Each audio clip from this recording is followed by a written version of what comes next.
The room fell silent as the final words of the assignment appeared on the board. Mathematically model the impact of racial inequality on American economic growth over the past 50 years, including social, political, and historical variables. Deadline: 72 hours. Reward: joint publication in an international journal. Students at Harvard, the best of the best, slowly gathered their belongings and left in defeat. Impossible, Professor Williams declared, his voice full of certainty. No undergraduate could ever solve this. But then, when all hope seemed lost, one voice broke the silence. Kesha Johnson, a scholarship student from Detroit, raised her hand. Subscribe now if you want to see how one underestimated young woman transformed prejudice into power, because what happened next left Harvard shaken to its core. The wealthy heirs of dynasties whispered excuses as they left. Bradley Worthington, arrogant son of bankers, sneered, "My father paid $200,000 so I wouldn't deal with nonsense like this." Amanda Chun, child of diplomats, muttered about GPA risks. Soon the massive lecture hall was empty, except for Kesha. She clutched her pencil, a worn stub she'd carried since high school, her calloused hands trembling not with fear, but determination. When she told the professor she wanted to try, he smirked, mistaking her courage for naivete. "Miss Johnson, this is doctoral-level work. You'd be wise to focus on basics." But Kesha didn't flinch. "With respect, you said anyone who solved it would be published. You never mentioned restrictions." The exchange cut the air like a blade. The professor gave her 72 hours, his tone more challenge than opportunity. But Kesha saw something her classmates had missed, a hidden clue in the equations. For others it was impossible. For her it was personal. As night fell, cruel jokes spread through campus group chats. "She'll quit tomorrow," Bradley typed. Amanda called it cruel to even let her try. But while they mocked, Kesha worked in silence at the library, her eyes burning through the night. Where others saw lifeless formulas, she saw stories of her own life, of her mother's double shifts, of survival in Detroit, of resilience built in fire. And she whispered to herself the words her mother always told her: "When things get tough, we don't break. We find a way." By the second day, the air on campus was thick with gossip. Elite students placed bets on when Kesha would collapse. Memes about her circulated in secret chats. But she wasn't surprised. Jason Kim, another student who had earned his place without privilege, quietly gave her access to those groups. Now, every cruel word became fuel for her equations. Every insult was data proving her point. Privilege creates blind spots. That night, she wasn't alone in the library. Professor Wright, a son of immigrants who had walked her path 15 years earlier, arrived with 2 coffees. "I hear you're working on the Williams problem," he said. Unlike others, his smile was genuine. For hours they worked together, Kesha explaining her radical approach, not treating marginalized communities as statistical anomalies, but as centers of innovation, places where necessity sparked resilience. Wright's eyes widened. "My God, you're not solving the problem. You're redefining the field." Meanwhile, Bradley planned a farewell party to celebrate her failure. "She'll never finish," he laughed in his elite WhatsApp group. Amanda sighed with relief at the thought of the tension ending. Victoria Ashford mocked her as a fantasy of equality.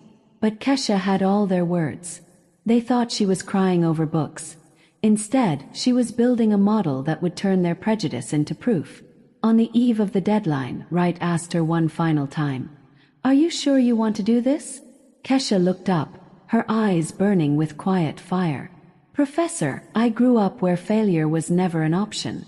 Tomorrow, they'll learn the cost of underestimating someone like me."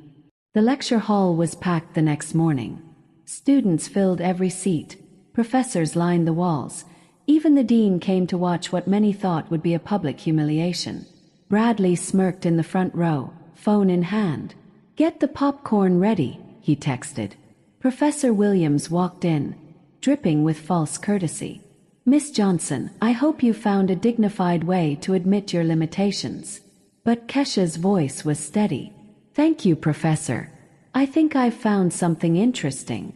She connected her laptop and silence fell. Her first slide opened with a James Baldwin quote on the mathematics of oppression. Then came equations, graphs, and data. But this wasn't just theory. It was a revolution. The problem wasn't impossible, she explained. It was poorly framed. You can't measure resilience using tools built by those who've never needed it. The room shifted uneasily as she unveiled her model. Lived experience transformed into science. When Williams tried to interrupt, demanding empirical data, Kesha smiled. "I'm glad you asked." She clicked, and Jason stood, projecting screenshots of their cruel group chats. Gasps echoed through the room. Bradley's bet, Amanda's dismissive remarks, Victoria's cruelty. Every message was now evidence, mapped into her model. Her voice never wavered. Note the correlation between privilege and blindness. The more certain they were, the less competent they proved to be. Faces turned pale. Laughter was replaced by shame. Even the dean leaned forward, eyes wide. Kesha had not only solved the problem, she had shattered the arrogance of the entire room. The aftermath shook Harvard. Professor Williams, once untouchable, faced investigation for discriminatory conduct and was stripped of his position. The dean announced sweeping reforms, promising to implement Kesha's methodology as a new protocol for inclusion. Kesha herself received a full research scholarship and direct mentorship. Her paper was accepted by top journals, celebrated as groundbreaking work in economics.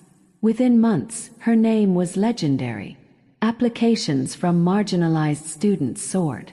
The story of the girl who turned prejudice into proof became a case study across the nation. Bradley vanished to a lesser university, his arrogance exposed as hollow. Amanda found humility, volunteering for causes she once ignored. Victoria disappeared entirely, her cruel words echoing louder than any defense.